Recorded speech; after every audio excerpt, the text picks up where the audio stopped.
영등포에서 50대 어머니와 20대 두 딸이 흉기에 찔려 숨진 채 발견됐습니다. 노원 세모녀 살해 사건의 피의자 25살 김태현의 신상이 공개됐습니다. 경찰은 이 남성이 스토킹을 하다 끔찍한 범행을 저지른 걸로 보고 있습니다.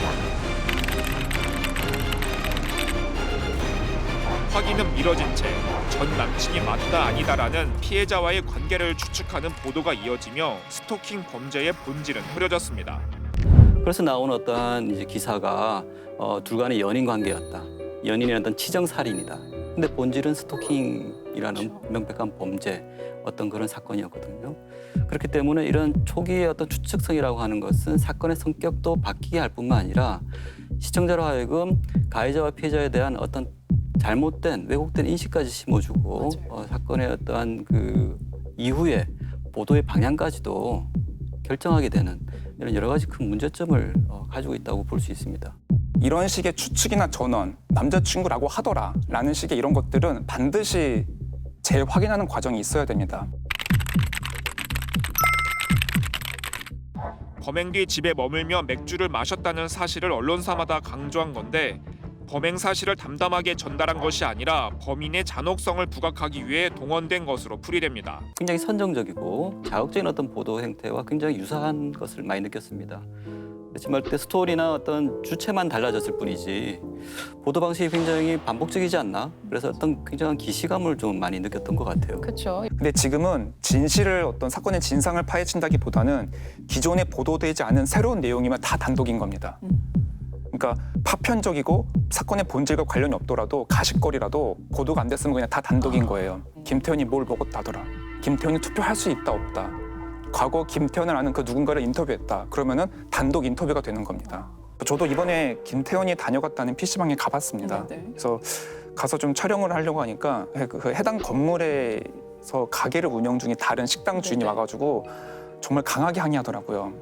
그러니까 이번 사건과 아무 관련 없는 자기네들이 너무 피해를 많이 봤다는 거예요. 그러니까 기자들이 우르르 달려와서 하도 사정하길래 자기가 CCTV도 다 제공해주고 다 편의도 봐줬는데 공익에 부합하니까 근데 자기네 상호를 노출 안 하기로 한 약속도 어기고 손님은 뚝 끊기고 이제는 기자라면 정말 이골이 난다. 그냥 대화하고 싶지도 않다. 제발 가라 라고 하더라고요.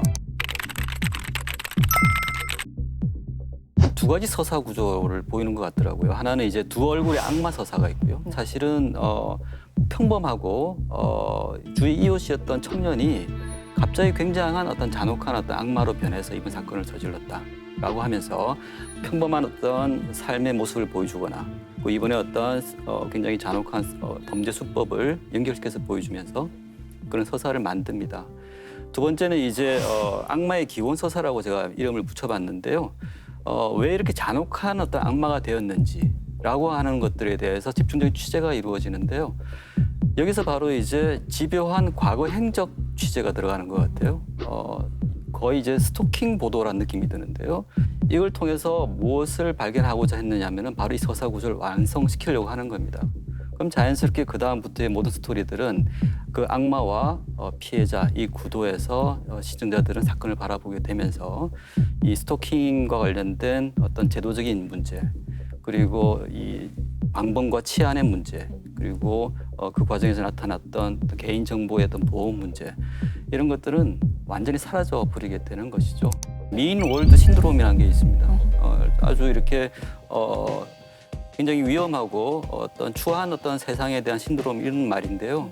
범죄 보도가 굉장히 잔혹하고 굉장히 빈번하게 이렇게 보도되다 보면 세상에 대해서 훨씬 더 위험한 곳이라고 하는 느낌을 가지게 된다는 것이죠. 실제 통계 조사에 의하면 강력범죄나 성범죄가 증가하는 속도보다도 언론사가 이러한 성범죄나 강력범죄를 보도한 횟수나 빈도가 훨씬 더 많다는 것입니다.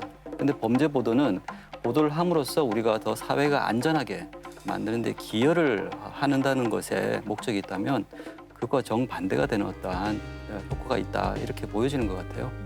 알겠습니다. 실제로 발생하는 것보다 더 과하게 언론 보도가 이루어지는 현상에 대해서 얘기해 주셨습니다.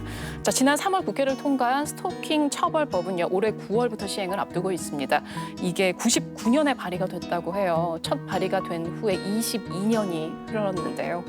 언론 이번 사건이 지난 20년간 국회에 묶여 있었던 그 제도의 공백 속에 벌어진 예고된 창극이었다. 이런 식으로 얘기를 하고 있습니다. 그런데 언론조차도 이런 스토킹 범죄를 가십거리로 소비하지 않았나 하는 생각이 들어서요. 뭔가 이렇게 국회 탐안하고 있을 자격은 없지 않나 하는 생각이